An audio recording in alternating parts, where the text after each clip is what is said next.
Kanalıma, mutfağıma hoş geldiniz arkadaşlar. Bugün sizlere yine bir turşu tarifiyle geldim. Biliyorsunuz benim turşularım çok meşhurdur, çok lezzetli olurlar.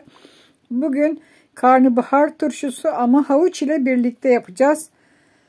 Kış aylarında hastalıklara koruyucu bir turşu hazırlayacağız. 2 adet karnabahardan hazırlayacağım. İsteyen bir taneden hazırlayabilir ama ben çok yapacağım arkadaşlar.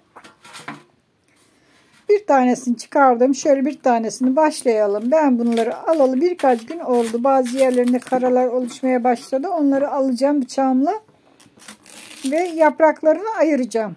Evet, karnabahar turşusu çok sağlıklı bir turşu. Yanına da havuç koyacağız. Şöyle sirkeli, limonlu, sarımsaklı harika bir turşu hazırlayacağız. Tabi bu turşunun suyunu içmeyeceksiniz arkadaşlar, söyleyeyim. Bunun karnabaharlarını yiyeceksiniz. Kıtır kıtır harika bir turşu yapacağız. Şimdi ilk aşamada ne yapacağız? Gördüğünüz gibi karnabaharın çiçeklerini şöyle tek tek ayıklıyorum. Üzerinde karalı olan yerlerini de kesip güzelce ayıkladım. Şimdi karnabaharlarımın ikisini de ayıkladım. Şöyle kenara alıyorum. Şimdi sıra geldi havuçlara. Burada da 2 kiloya yakın havuç var. 2 adet karnabahara 2 kilo kadar da havuç. Tabii az da koyabilirsiniz. Çok da bu size bağlı. Şimdi havuçları soyacağız. Daha önce sizlere lahana turşusu tarifi vermiştim. Sadece lahana, tuz ve su ile hazırlanan bir turşu tarifi vermiştim. Oldukça lezzetli olan bir turşu. Hatta ben bu turşudan 2 kere yaptım ve ikincisi de bitmek üzere arkadaşlar. Bol bol kış aylarında turşu yapın, turşu tüketin. İnanın hiçbir zaman hastalanmayacaksınız. Bu şekilde turşular yerseniz. Yaz turşuları daha önceden yapmıştık tabi, biliyorsunuz. Birçok turşu tarifi vermiştim yaz aylarında hazırlanan. Şimdi kış aylarına girdik ve kış turşularının tariflerini veriyorum sizlere sıra sıra. Havuçların üzerlerinin kabuklarını soydum. İsterseniz havuçları halka halka doğrayın. İsterseniz de uzun çubuklar halinde doğrayın. Ben şimdi uzun çubuklar halinde doğrayacağım. Şöyle bakın, dilimliyorum. Bu tamamen size bağlı. Halka halka da doğrayabilirsiniz. Nasıl kolayınıza gelirse, nasıl isterseniz o şekilde yapın.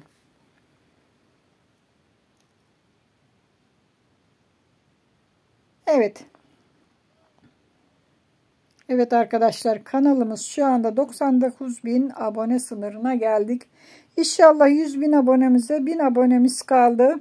En yakın zamanda 100.000 abonemizi oluruz. Ve hediyemizi veririz. Bir çekilişle bir kişiye hediyemizi iade edeceğiz. İnşallah en kısa sürede 100.000 aboneyi tamamlarız. Evet, gördüğünüz gibi karnabaharları doğradık. Havuçları doğradık ve bol suda yıkadım şu anda. Şöyle kenarda beklerken ne yaptım? Burada sarımsaklarım var. 4 baş sarımsak soydum ve doğradım. Doğrarsanız daha çok vitamin çıkacaktır. Güzelce soyduk ve doğradık sarımsakları. 2 adet de limon kullanacağız. Limonları da şöyle iri iri bıçakla doğruyoruz. 2 adet karnabahara 2 adet limon kullanacağız. İri iri güzelce onları da doğradık. Şimdi turşumuzu hazırlama aşamasına geçelim. Evet. Burada 3 kiloluk 2 adet bidonum var. Turşu bidonu. Bunları hazırlayacağım. Ölçüleri de ona göre vereceğim. Kendiniz nasıl bidona koyacaksınız ona göre ayarlayın. 3 kiloluk bidona göre sizlere ölçüleri vereceğim. Bidonumuzu alıyoruz. Şimdi ilk aşamada dip kısmına biraz sarımsak atalım. Şöyle avucumuzla. Sarımsakların üzerine karnabahar, biraz havuç, karışık karışık koyacağız. Biraz ondan biraz ondan koyarak bidonumuzu dolduracağız. Arada bir sarımsak atın içine. Sarımsak atabilirsiniz. Limon dilimlerini koyacağız. Dediğim gibi 2 adet limon doğramıştım. Bir tanesini bir bidona, bir tanesini de diğer bidona koyacağım. 3-4 dilim bakın koyuyorum. Orta yerine limon dilimlerini de koyuyorum. Limon tozu kullanmıyorum. Limon kullanıyorum ben. İsteyen kullanabilir. Arada yine sarımsak atıyoruz ve bidonumuzu güzelce dolduruyoruz. Biraz karnabahar, biraz havuç. Güzelce bidonumuzu dolduracağız. Bu turşu çok güzel oluyor arkadaşlar. Kıtır kıtır karnabahar. Genelde turşusu çok lezzetli oluyor. İsterseniz türlü şekilde de yapabilirsiniz.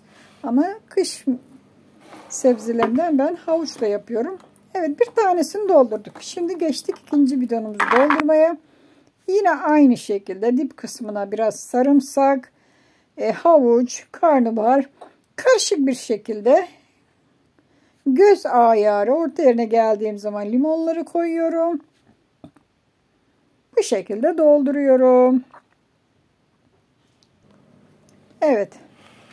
Gördüğünüz gibi 2 bidonumu doldurdum. Ne kadar kaldı? Şurada 4-5 adet karnabahar, birkaç havucum kaldı. Bunları da almayacak. Artık bunda ya yemek yaparız ya bir tane de cam kavanoza doldurabilirim. Neyse, ben bunları doldurmaya devam edeyim. Şimdi salamurasını yapacağız arkadaşlar. Salamurasını dikkatli izleyin. Ölçüler 3 kiloluk bidon içindir. 1 yemek kaşığı şeker, toz şeker koyuyoruz. Her bir bidona 1 kaşık ona, 1 kaşık ona. Evet, şekerini verdik. Şöyle kenara alacağım. Burada da tuzum var. Tuzum benim çekilmiş kaya tuzudur arkadaşlar. Gördüğünüz gibi bunu size özellikle göstermek istiyorum ki kaya tuzu kullanmıyorum. Yani iri olanı, bu çekilmiş olanı kullanıyorum. Şöyle yakına göstereyim. Bakın, salamura, peynir, salça, turşu tuzudur diye üstünde yazar. Bu genelde çekilmiştir. Kaya tuzunun çekilmiş hali, inceltilmiş halidir. Bunu kullanırsanız çok çabuk eriyecektir zaten. Aktifleşecektir. Genelde turşularıma bundan koyuyorum. Birçok kişi ince tuz, yemeklik tuz diye söylüyor ama değil arkadaşlar. Genelde bu turşu tuzudur. Şimdi tuzunu ilave etmeye başladık. 3 kiloluk bidona 3 yemek kaşığı tuz döküyoruz. Ölçüleri şaşırmayın, dikkatli izleyin. Sizde mis gibi turşu yiyin arkadaşlar. 15 gün zaman içinde turşumuz olacaktır. 15 gün sonra turşumuzu bir bakarsınız. Güzelce o aktifleştiyse, turşu haline döndüyse yemeye başlayabilirsiniz. 3 kaşık birine koyduk. 3 kaşık da diğerine koyduk. Tuzumuzu. Şimdi sirkeye sıra geldi. 3 kiloluk bidona 3 su bardağı sirke döküyoruz. Ölçüler birebirdir arkadaşlar. Bunu unutmayalım. Sakın yanılma şaşma yapmayın. Bakın, 3 bardak sirke döktüğünüz zaman 3 kiloluk bidona ne kadar oluyor? Yani bu bidonun 1/3 sirke olmuş oluyor. Genelde 1/3 sirke, kalan yerde su olacak. Evet, 3 bardak sirkeyi döküyoruz. Her ikisine de. 3 bardak birine, 3 bardak birine döktük sirkeyi. Şimdi sıra geldi suyuna. Suyun ne kadar? Suyu dolana kadar. Tamamen dolana kadar suyunu vereceğiz turşulara. Şöyle onu da dökelim. İyice dolduruyoruz. Sirke ölçüsü 3 bardak. Bidonun da 1/3 olacak arkadaşlar. Bunu unutmayın. Genelde öyle dengelir. Evet, suyunu da veriyoruz turşularımızın üzerine. Nohut falan atmıyorum. Nohut niye atmıyorum? Nohut attığın zaman suyu bulanık oluyor arkadaşlar. Bunu unutmayın. Hiç gerek yok nohuta. Bu şekilde kurduğunuz zaman da güzelce turşu haline dönüşecektir. Kapaklarını şöyle sıkı sıkı kapatıyoruz. Bakın. İyice kapatmaya dikkatli kapatın ki akmasın. Dikkat ederek dişlerini atlatmadan kapatalım. İşte turşularımızı hazırlamak bu kadar kolay ve basit. Bu sağlıklı turşu sizleri bütün hastalıklardan koruyacaktır arkadaşlar. Lahana turşu da aynı şekilde daha önce vermiştim tarifini. Kanalımda bulabilirsiniz. Gördüğünüz gibi sıkı sıkı bir kontrol edin ki akma yapmasın. Bir de şöyle ne yapıyoruz? Karıştırıyoruz, çalkalattırıyoruz ki tuzu, sirkesi, şekeri hepsi birbirine karışsın. İyice aktifleşsin, birbirine geçsin. İşte bu tuzu kullanırsanız, çekilmiş kaya tuzunu kullanırsanız turşularınızda çok çabuk eriyecektir. Kaya tuzu da kullanabilirsiniz. Yine aynı ölçülerde kaya tuzu da koyabilirsiniz. Dediğim gibi onun erimesi biraz zaman alıyor. Bu çabucak eriyor. Size kalmış. Şöyle gördüğünüz gibi bakın çalkalıyorum. Güzelce aktifleşmesin. Bir de akmadığına bakıyorum ki akarsaydı güzelce tekrar kapağını kapatabileyim. Evet, turşumuz hazır oldu. Artık turşumuzu karanlık bir ortamda saklayabiliriz. 15 gün sonra bir bakın, açın. Eğer turşu haline döndüyse tüketebilirsiniz. Umarım beğenmişsinizdir. Siz de yapar hazırlarsınız. Hoşça kalın. Afiyetle kalın.